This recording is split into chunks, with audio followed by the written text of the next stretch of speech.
నా పేరు గిడ్ల చంద్రరావు. నేను యానం ఎక్స్ మున్సిపల్ చైర్మన్ని.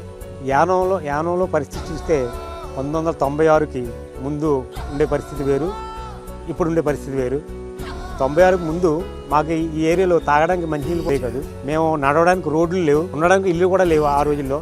అప్పుడు 1996లో సైక్లోన్ వచ్చిన తర్వాత సైక్లోన్ మొత్తం అంతా శుభ్రంగా కొట్టిపోయింది. ఆ రోజుల్లో మా యానం ఎమ్మెల్యే అయిన మల్లాడి కృష్ణారావు గారు అప్పుడు ఉన్నటువంటి లోక్సభ స్పీకర్ జిఎంసి బాలయ్య గారిని పట్టుకుని మా యానాన్ని ఇంత అభివృద్ధిలోకి తీసుకొచ్చారు. ఎందుకంటే ఎన్నో ఇల్లులు కట్టించినా గానీ ఆ తర్వాత వైఎస్ రాజశేఖర రెడ్డి గారిని ఒప్పించి మా యానానికి ఆంధ్ర నుంచే వాటర్ రావాలి ఇక్కడికి. అప్పుడు 19 క్యూసెక్లే నీరు ఉండేది ఇప్పుడు, కానీ దాన్ని 30 క్యూసెక్లు చేశారు. 30 క్యూసెక్లు చేసిన తర్వాత ఈ రైతులకి ఈ నీరు వస్తుంది. ఈ రోజున ఈ పంటలన్నీ పండించుకుంటున్నాం. తర్వాత ఆ రైతులు విషయంలో కాకుండా మాకు తాగునీరు కూడా లేదు. తాగునీరు కూడా ధవళేశ్వరం నుంచి డైరెక్ట్ గా ఒక పైప్ లైన్ 39 కోట్లు పెట్టి ఒక పైప్ లైన్ వేసి మళ్ళీ 55 ఎకరాల్లో మాకు యానాన్ని భూమి లేకపోతే ఆంధ్ర నుంచి ఒక 55 ఎకరాల భూమి తీసుకుని అక్కడ చెరువులు తవ్వి ఆ చెరువులో వాటర్ అక్కడ రావడం వల్ల, ఆ ధవళేశ్వరం వాటర్ అక్కడ రావడం వల్ల ఈ యానం వాటర్ మాకు కొంచెం ఇక్కడ ఎక్కువ వస్తుంది. లేదనుకుంటే ఈ వాటర్ కూడా యానం వెళ్ళిపోయే పరిస్థితులు ఆ రోజులు ఉండేవి. అంచేత ఈ రోజున కొంచెం మేము తాగడానికి నీళ్లు ఉన్నాయన్న, రైతులు కనీసం ఈ విధంగా పంట పండించుకున్నారన్న ముఖ్యంగా ఆ పైప్ లైన్ వల్ల, అదే విధంగా ఆంధ్ర నుంచి పెంచిన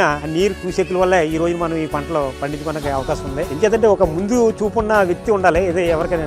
నేను ఎప్పుడో ఇప్పుడు వచ్చాం, ఇప్పుడు పని చేస్తాం, ఇప్పుడు వీళ్ళకి సరిపోతుంది కాదు. ఒక 20 సంవత్సరాల ముందు, 30 సంవత్సరాల ముందు మన యానం ఎలా ఉంటది, వాళ్ళకి ముందు చూపుగా ఏమి ఇవ్వాలని ఒక విజన్ ఉన్న నాయకుడు ఉన్నప్పుడే ఈ చేయడానికి అవకాశం ఉంటది. ఆ రోజున ఆంధ్ర నుంచి 55 ఎకరాలు తీసుకున్నారు కాబట్టి ఈ రోజు యానంలో మంచినీళ్ళు తాగుతున్నారు. లేకపోతే యానంలో మంచినీళ్ళు తాగడానికి ఉండవే. అదే విధంగా ఇక్కడ కూడా మాకు మంచినీళ్ళ చెరువులు ఉన్నాయి. అంటే అప్పుడు ఉన్న మంచినీళ్ళ చెరువులు ఉన్నాయి. అవి కూడా ఇంకా శుద్ధి చేయవలసిన అవసరం ఉంది. శుద్ధి చేసి ఈ ప్రాంతాన్ని అన్నింటినీ కూడా ఒక మంచినీళ్ళు ఇవ్వడానికి చాలా ముందు చూపుతోటి చేసి ఉన్నారు. ఇప్పుడు ఇకపోతే యానాన్ని ఇంకా ముందుకు తీసుకెళ్లాలనుకుంటే మనం సెంట్రల్ గవర్నమెంట్ లో ఉన్నాం. ఎందుకంటే మనం యూనియన్ టెరిటరీలో ఉన్నాం కాబట్టి పాండిచేరి నిధులు సరిపో. ఢిల్లీ నుంచి మనం నిధులు తీసుకురావాలి. ఈ రోజు యానంలో ఒక నేషనల్ హైవే కలిపి మూడు హైవేలు ఉన్నాయి. దాక్షారం నుంచి యానానికి, అదే విధంగా Yanam old bus Ambedkar circle నుంచి మెట్టకూరుకి, అదే విధంగా కనకాలపేట నుంచి అలాగా ఎండ సంబంధానికి ఆ 3 రోడ్లు కలిపి 55 కోట్లు తీసుకొచ్చారు మొన్న. అది అర్థం సెంట్రల్ గవర్నమెంట్. ఎందుకంటే మన స్టేట్ లో అంత బడ్జెట్ ఉండదు. అటువంటి ముందు చూపుండి అటువంటి తీసుకొచ్చే నాయకుడే మనకు కావాలి. అటువంటి పార్టీ కూడా కావాలి. ఎందుకంటే నేషనల్ లో ఎన్డీఏ లెన్స్ లో ఉంటేనే మనం రేపు ఫ్యూచర్ లో మనం ఏదైనా సాధించుకోవడానికి ఉంటది. ఇది స్టేట్ లో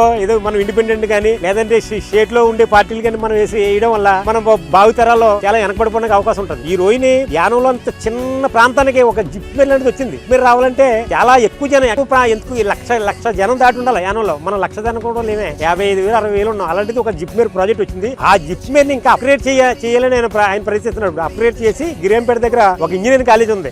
దాన్ని మెడికల్ కాలేజ్ గా కన్వర్ట్ చేసి జిప్ మేర్ కి ఇచ్చేసి దాన్ని ఇక్కడ మెడికల్ కాలేజ్ ఎప్పుడైతే కన్వర్ట్ చేస్తాం మన ఏరియాలో ఉన్న పిల్లలు కూడా డాక్టర్లు అవడానికి అవకాశం ఉంటుంది. అదే విధంగా అక్కడ ట్రీట్మెంట్ కి మనం ఇప్పుడు ఎక్కడో పాండిచేరి జిప్ మేర్కి వెళ్ళిపోకుండా ఇక్కడ జిప్ మేర్కి వెళ్ళి చేయించుకోవడానికి అవకాశం ఉంటుంది. యానంలో జిప్ మేర్ అంటే బాగా చిన్న ప్లేస్. ఆ రోజుల్లో అప్పటికప్పుడు మాకు ఏదో ప్లేస్ ఇవ్వండి, లేకపోతే ఈ ప్రాజెక్ట్ వెనక్కి వెళ్ళిపోద్దన్న తోటి అప్పటికప్పుడు అక్కడ ఆ ప్లేస్ చూపించి అక్కడ జిప్ మేర్ ని స్టార్ట్ చేయడం జరిగింది. రేపు ఫర్దర్ గా వచ్చే రోజుల్లో గిరియంపేట ఉన్న ఇంజనీరింగ్ కాలేజ్ కూడా అది జిప్ మేర్ అయిపోయి అది మన యానం ప్రజలకి, ఈ యానం ప్రజలకి కాకుండా ఈ చుట్టుపక్కల అందరి ప్రజలకు కూడా ఒక మంచి మెడికల్ హబ్ గా ఇక్కడ తయారవడానికి అవకాశం ఉంది. అదే విధంగా యానంలో ఈ రోజు ఇక్కడ ఈ ప్రాజెక్ట్ ఒకటి ఉంది. యానం నుంచి మాకు సౌత్నర్ వరకు ఒక రివిట్మెంట్ అనేది ప్రపోజల్ ఉంది. అప్పుడు గత 15 సంవత్సరాల నుంచి అది పెండింగ్ అయిపోయి ఉంది. చాలా మంది అప్పుడు కంప్లైంట్ల వల్ల పెండింగ్ అయిపోయి ఉంది. దాన్ని ఇప్పుడు మళ్ళీ రీసబ్మిట్ చేశారు. రీసబ్మిట్ చేసి 214 కోట్లకి అంతా సబ్మిట్ చేశారు. ఆ ప్రాజెక్ట్ రావాలంటే సెంట్రల్ గవర్నమెంట్ ఒప్పుకోవాలి. సెంట్రల్ గవర్నమెంట్ కావాలంటే మన సెంట్రల్ గవర్నమెంట్ తోనే ఉండాలి. మన స్టేట్ గవర్నమెంట్ సెంట్రల్ గవర్నమెంట్ కలిసి ఉన్న పార్టీ వస్తేనే రేపు మనకి సాధించుకోవడానికి అవకాశం ఉంటుంది. అదే విధంగా మా సొసైటీ ఉంది. ఇంత ప్రెసిడెంట్ చెప్పారు, ఆ సొసైటీ మొత్తం కొట్టిపోయింది. సొసైటీ మొత్తం కొట్టిపోయింది. అది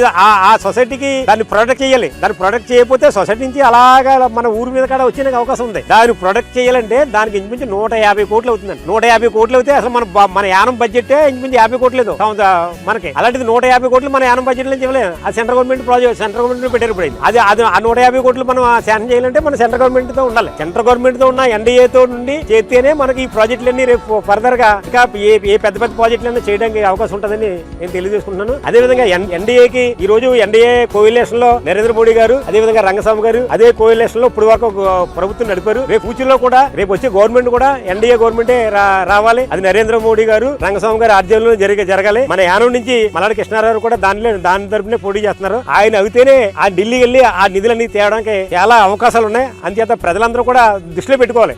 మేము ఏదో పలానా వ్యక్తిని మల్లాడి కృష్ణారావు గారిని నెగ్గించానంటే మీరు నెగ్గించారు కాదు, ఏం చేస్తాం. ఒక వ్యక్తి ఉంటే ఆ వ్యక్తి ఏం చేస్తాడని మనం ఆలోచించుకోవాలి. ఏ వ్యక్తి అయితే ఢిల్లీ నుంచి నిధులు తీసుకొచ్చే దమ్ము ఉందో ఆ వ్యక్తికి మీరు మనం ఓటేస్తే ఫర్దర్ గా మన పిల్లల పరిస్థితి మన గ్రామ పరిస్థితి అంతా కూడా బాగుంటుందని నేను తెలియజేసుకుంటున్నాను. ఇకపోతే ఇంకా దీన్ని యానాన్ని ఇంకా అభివృద్ధి చేయడానికి ఇంకా మంచి మంచి ప్రాజెక్ట్ చేస్తున్నారు. ఇప్పుడు వరకు మాస్టర్ ప్లాన్ అవ్వలేదు. గత 30 సంవత్సరాల నుంచి మన యానాన్ని అసలు మాస్టర్ ప్లాన్ అవ్వలేదు. అది కూడా ఇప్పుడు ఎన్డీఏలో మన సపోర్ట్ ఉన్నప్పుడు ఇప్పుడు మాస్టర్ ప్లాన్ మనం ఫైనల్ చేశారు. మాస్టర్ ప్లాన్ అవ్వడం అంటే చాలా చిన్న విషయం కదా, చాలా పెద్ద విషయం. ఎందుకంటే మాస్టర్ ప్లాన్ అంటే ఇప్పుడు మన గోదావరిని ఇల్లు ఉంటే ఆ గోదావరిని మనం 50 మీటర్ల వాళ్ళకి ఇల్లు కట్టుకోవడం లేదే, మా ఏటుకొట్టు వరకు ఇల్లు కట్టడం లేదు. ఇప్పుడు మాస్టర్ ప్లాన్ ఇట్టారు కాబట్టి మాస్టర్ ప్లాన్ లో ఎక్కడైతే ఇల్లు ఉన్నాయో అక్కడ వరకు ఆ ఇల్లు ఉంచి మిగిలి ఉన్నాయి అక్కడి నుంచి కట్టకూడదని మాస్టర్ ప్లాన్ లో పెట్టడం జరిగింది. ఇక మనం ఎప్పుడైనా మన కేంద్ర పాలిత ప్రాంతం కాబట్టి ప్రతి ఫైల్ కూడా గవర్నర్ కి వెళ్ళాలి. గవర్నర్ ఆమోదించిన తర్వాతే మనకి చిన్న ప్రాజెక్టు కానీ చిన్న రోడ్డు కానీ శాంక్షన్ అవ్వాలన్నా, చిన్న ట్రాన్స్ఫర్ అవ్వాలన్నా కూడా మన స్టేట్ లో గవర్నర్ గారు సంతకం పెట్టవచ్చుదే. ఇంత ముందు చూసాం మేము 5 సంవత్సరాలు, మొన్న 5 సంవత్సరాలు కాదు, అంత ముందు 5 సంవత్సరాలు మేము చూసాం. మాకు కూడా తెలుసు. మేము కూడా అప్పుడు నారాయణ స్వామి గారితో ఉన్నాం. మేము నారాయణ స్వామి గారు ముఖ్యమంత్రి, గవర్నర్ కిరణ్ బేడి గవర్నర్ సంతకం పెడతారని నారాయణ స్వామి ముఖ్యమంత్రిగా వెళ్ళి రోడ్డు మీద ధర్నా చేయవచ్చిన పరిస్థితి వచ్చింది. ఎందుకంటే సెంట్రల్ గవర్నమెంట్ తో అనుసంధానం ఉన్న ప్రభుత్వం వస్తేనే పాండిచేరిలో అభివృద్ధి జరగడానికి అవకాశం ఉంటుంది. లేకపోతే అన్ని స్కీములు కూడా ఆగిపోవడానికి అవకాశం ఉంది. ఎందుకంటే వాళ్ళ ప్రభుత్వం ఎవరైనా వాళ్ళ ప్రభుత్వం వస్తేనే వాళ్ళు పని చేస్తానంటారు. వేరే ప్రభుత్వం వచ్చిన తర్వాత మాకెందుకు వాళ్ళు చేసుకుంటారని దృక్పథం పైన సెంట్రల్ గవర్నమెంట్ లో కానీ స్టేట్ గవర్నమెంట్ లో ఉంటాయి. కాబట్టి మీరు ఎవరైతే అభివృద్ధి చేస్తారో మీరు అందరూ తెలుసుకుని సెంట్రల్ గవర్నమెంట్ లో ఉన్న ఎన్డీఏ ప్రభుత్వానికి మీరు అందరూ కూడా సపోర్ట్ చేసి ప్రజలందరూ కూడా అఖండ మెజారిటీతో సెంట్రల్ గవర్నమెంట్ లో ఉన్న మళ్ళీ ఎన్డీఏని గెలిపిస్తారని నేను తెలియజేసుకుంటాను.